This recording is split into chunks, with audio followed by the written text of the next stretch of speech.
Onix va Tracker X borlar bitta zo'r funksiyani o'rgatib beraman akalar. Buni ko'pchilik bilmaydi. Oddiy narsa, lekin foydali. Qaranglar. Mashina yurib turadi, uychani ezamiz. Mana bu yerda nastroykaga kiramiz. Kiring ukam. Xo'p, avtomobilga o'tamiz.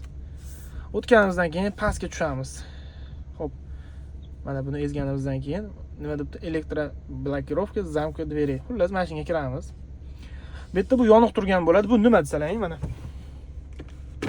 Eshik qulflandi, bildiringmi akalar? Ochildi. Bu ko'pchiligiga yoqmaydi. O'zi yaxshi narsa, lekin ko'pchiligiga yoqmaydi. Shuni mana bitta ezasizlar. Mana. Ko'rdilaringmi? Bir xilga payt biror joyda to'xtasangiz, birortasini tushiraman siz, buni ezishga to'g'ri keladi yoki parkovkaga qo'ysangiz, keyin eshik ochadi, bilasizmi? Kimgadir bu yoqmaydi. Shuni o'chirib qo'yish yo'li. Mana avtomobilni zamka dveri buni o'chirib qo'yiladi. Buni agar yoqib qo'ymangiz, mana shuni bitta ezib qo'ysangiz yonadi akalar. Mana endi mana qaranglar.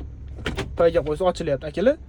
Oddiy narsa, lekin bir xil odamga yoqmaydi. Shuni mana sizlarga o'chirib yoqishni xudo xolasa ko'rsatdim akalar. Kommentariyaga barakalla deb yozib qo'ysalar, xursand bo'lamiz. Xudo xolasa Onix haqida ko'proq, Tracker haqida ko'proq ma'lumotlar berishga harakat qilamiz akalar.